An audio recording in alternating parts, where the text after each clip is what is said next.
1,00,000 करोड़ रुपए का प्रस्तावित किया गया है। 1,00,000 करोड़ रुपए का बजट प्रस्तावित किया गया है। तो ये एक हवाई बजट है कि मोदी जी को मिले एक एक वोट का कर्ज चुकाऊंगी और दिल्ली वालों की दीदी रेखा हूं, जनता के हित में काम करके दिखाऊंगी। दिल्ली का यह बजट वाकई हवाई है या फिर दिल्ली की जनता के लिए नई खुशखबरियां लेकर आया है, दिल्ली की जनता के लिए बड़ा तोहफा लेकर आया है। इस बजट में आम जनता के लिए क्या है, इस बजट में छात्र छात्राओं के लिए क्या है, इसमें दिल्ली का विकास कैसे समाहित है, पूरी जानकारी मैं आज आपको इस वीडियो में दूंगा। साथ ही साथ ये भी बताऊंगा कि दिल्ली के बजट में हुआ क्या क्या है। नमस्ते, मैं हूं वैभव दीक्षित। इस बजट को भारतीय जनता पार्टी ऐतिहासिक बजट बता रही है। अब ऐतिहासिक बजट बता रही है तो इसके पीछे के कुछ कारण होंगे। चलिए कारण मैं आपको सबसे पहले बता देता हूं कि ये दिल्ली के इतिहास का सबसे बड़ा अमाउंट वाला बजट है, जिसमें 1,00,000 करोड़ रुपए का बजट जो है दिल्ली के लिए तैयार किया गया है। और इसका जो थीम है, इसके पीछे की जो सोच है वो है विकसित दिल्ली की, क्योंकि देश की राजधानी है और इसको मजबूत बनाने के इरादे से एक बड़ा अमाउंट जो है वो रेडी किया गया है। अब पिछला जो वो था वित्त वर्ष 2024-25, उसकी तुलना में ये बजट 31.5% अधिक है, यानी 31.5% जो है पिछले बजट से इस बार ज्यादा है। अब तो है कि भैया है क्या क्या, इतना पैसा तो आपने बता दिया, पर इसमें है क्या क्या, हम लोगों को मिल क्या रहा है। सबसे पहले देखिए, नजर डालिए कि दिल्ली की जनता को मिल क्या रहा है। अगर सबसे बड़े अमाउंट की बात करें तो दिल्ली की जनता को सबसे बड़ा जो एक तोहफा मिलने वाला है वो होगा परिवहन विभाग से कुछ आपको बदलाव देखने को मिलेंगे। क्यों बदलाव देखने को मिलेंगे? क्योंकि दिल्ली के बजट में 12,952 करोड़, जी हाँ, 12,952 करोड़ का सबसे बड़ा आवंटन परिवहन विभाग के लिए किया गया है, जिससे वो ट्रैफिक मामला पूरा जो है वो सही हो जाए। ट्रैफिक दिल्ली में जितना होता है शायद ही आसपास के कहीं और अन्य राज्यों में या फिर नोएडा या फिर ग्रेटर नोएडा में जब होता हो, दिल्ली का ट्रैफिक जो है वो बड़ा चर्चित रहता है। और साथ ही साथ उसकी लचर व्यवस्था, यानी कि जो कुछ बसों की स्थिति खराब होगी, यानी पूरा सा जो परिवहन विभाग का जो पूरा मामला है उसके लिए इतना बड़ा बजट रेडी किया गया है। साथ ही साथ दिल्ली में एक और बड़ी समस्या है, वो है पानी की। तो जल बोर्ड को भी अलग अलग सेक्टर्स में लगभग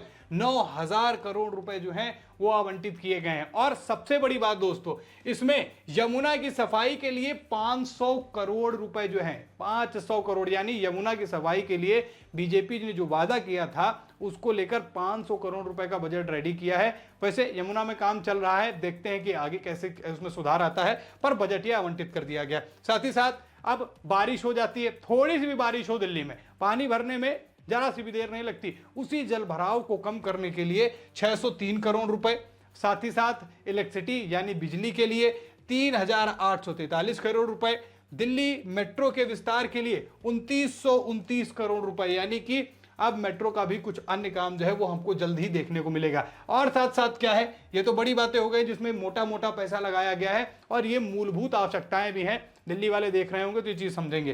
साथ ही साथ पीएम सूर्य योजना के तहत हर घर को 78,000 रुपए की सब्सिडी मिलेगी, यानी कि इलेक्ट्रिसिटी बचाने के लिए एक नई योजना का जो प्लान है बीजेपी का, उसको एग्जीक्यूट करेगी दिल्ली में, उसके लिए बजट भी रेडी किया गया है। साथ ही साथ महिलाओं के लिए क्या है, महिला समृद्धि योजना के लिए 5100 करोड़ रुपए, यानी जो 2500 रुपए की बात की गई है उसके लिए अब वो बजट आवंटित हो गया है। तो अब दिल्ली की महिलाओं को निश्चिंत रहने की जरूरत है कि उनका पैसा उनको जल्द ही उनके अकाउंट में मिलने वाला है। साथ ही साथ अंत्योदय की सोच के साथ जन कल्याण योजना के लिए 10,000 करोड़ रुपए, महिला एवं बाल विकास के लिए 9,000 करोड़ रुपए, पार्कों के डेवलपमेंट के लिए 20 करोड़ जो है 20 करोड़ रुपए का वो प्रावधान रखा गया है, उसको पास करने की बात करी गई है। ये इसलिए भी रखा गया है क्योंकि रेखा गुप्ता कहती हुई नजर आ रही है कि जो टूटे फूटे पार्क हैं जिन पर आम जनता जिसका इस्तेमाल कर सकती है, लेकिन उनकी लचर हालत की वजह से उनका इस्तेमाल नहीं किया जा रहा है, इसलिए यह बजट आवंटित किया गया है। साथ ही साथ छोटे उद्योगों के लिए 50 करोड़, ट्रेडर्स वेलफेयर बोर्ड की स्थापना, 1,000 अटल कैंटीन की स्थापना के लिए 100 करोड़ का बजट,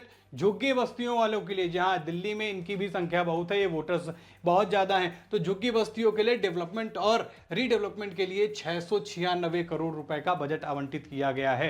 जी हां, इस बार झुग्गी बस्तियों के लिए कुछ खास होने वाला है दिल्ली में, और इसीलिए इतने बड़े अमाउंट में उनका बजट जो है पास किया गया है। साथ ही साथ जो ट्रैफिक की समस्या है उसके लिए सड़क परिवहन के लिए 1,000 करोड़ रुपए, जी हाँ, केवल सोचिए ट्रैफिक से बचने के लिए इतना बड़ा अमाउंट जो है वो तैयार किया गया है। दिल्ली में जो आबादी है वो बढ़ती ही जा रही है, गाड़ियों की संख्या दिन पर दिन बढ़ती ही जा रही है और उससे ट्रैफिक जो है एक अपने सुप्रीम लेवल पर पहुंचता जा रहा है, चरम सीमा पर पहुंचता जा रहा है। उसी से निजात दिलाने के लिए अब सरकार ने ये पूरा प्लान किया। साथ ही साथ पिंक टिकट की जगह कार्ड दिए जाएंगे। दिल्ली नगर निगम को अब ये बहुत बड़ा पॉइंट है, इस पर ध्यान दीजिएगा। दिल्ली नगर निगम को 6,897,000 करोड़ रुपए जो है उसका शेयर ये दिया गया है। साथ ही साथ इसके पीछे का कारण भी समझिए। अब आज ये इल्जाम लगाए गए, ये आरोप लगाए गए पिछले जो 10 साल सरकार थी आम आदमी पार्टी की, कि नगर निगम एमसीडी में जो पैसा है वो नहीं मिल पाता है। कचरा उठाने के लिए एमसीडी मांग क्या करती, भैया हमको पैसा दो, लेकिन सरकार पैसा नहीं देती, बताती है बजट उस तरीके से पूरा नहीं बैठ रहा है। तो यही रेखा गुप्ता ने कहा कि एमसीडी को भी इस बार पर्याप्त मात्रा में पैसा दिया जाएगा, जिससे दिल्ली का विकास जो ये नगरों में डिवाइडेड है उस पर पूरी तरीके से उसका डेवलपमेंट किया जा सके। इसीलिए ये बजट जो है वो रेडी किया गया है। साथ ही साथ दिल्ली की सबसे बड़ी समस्या पॉल्यूशन पे क्या किया गया है कि पॉल्यूशन को कम करने के लिए 300 करोड़ का बजट जो है वो तैयार किया गया है। इसमें पेड़ भी लगाए जा सकते हैं, इसमें अन्य काम भी किए जा सकते हैं। तो ये जो प्रदूषण को कम करने के लिए भी पूरी प्लानिंग करी गई है। साथ ही साथ इलेक्ट्रिक बसें, जिससे ये थोड़ा सा प्रदूषण पर भी एक इफेक्ट दिखेगा कि कम होता हुआ नजर आएगा। साथ ही साथ आम जनता को चलने के लिए एक नए साधन, नए व्हीकल्स की भी जो है वो मौजूदगी अब देखने को मिलेगी। उसके लिए ही 5,000 नई इलेक्ट्रिक बसें जो है वो सरकार देगी आम जनता को। 5,000 नई बसें, यानी कि आप सोचिए 5,000 बसें आ रही हैं तो दिल्ली में ट्रैफिक की दिक्कत तो होती है, इसीलिए उस चीज़ को उसमें जोड़ा गया है और ट्रैफिक से बचाने के लिए दिल्ली को ये बड़ा अमाउंट रेडी किया गया है। साथ ही साथ अब एक बात रेखा गुप्ता ने और बोली, अदालतें जो कि दिल्ली में बनी हुई हैं वो बड़ी जर्जर स्थिति में है, या फिर उनकी व्यवस्था, उनकी जो प्रणाली है वो बहुत पुरानी है। उन्हीं पुरानी प्रणाली को अब नए तौर पर सही करने के लिए और केसों को सुलटाने के लिए थोड़ा सा एक रिदम देने के लिए, उसके लिए भी इस बार बजट आवंटित किया गया है। ये अमूमन हमको कम देखने को मिलता है, लेकिन इस पर भी इस बार सरकार ध्यान दे रही है।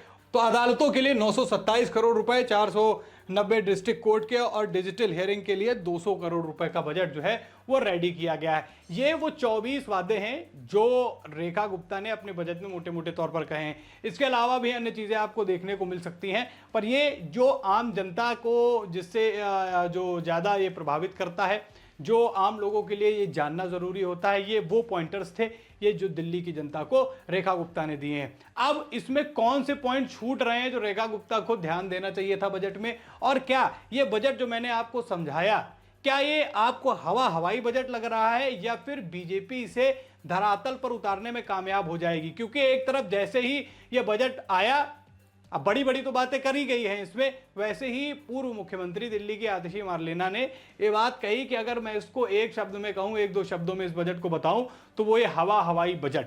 तो क्या इस बजट को आप भी हवाई समझ रहे हैं, या फिर मोदी को, जो मोदी के नाम पर जो वोट मिला है उस पर क्या बीजेपी को जो ये वोट मिले हैं, क्या बीजेपी इसका यूटिलाइज सही से कर रही है नहीं? आप बताइए ये बजट आपके हिसाब से कितना सही है? कमेंट करके अपनी राय बताएं। वीडियो में इतना ही। वीडियो को लाइक और शेयर करें। चैनल पर नए हैं तो चैनल को जरूर सब्सक्राइब करें। फिर मुलाकात करेंगे एक नई खबर में। खबर में इतना ही। धन्यवाद।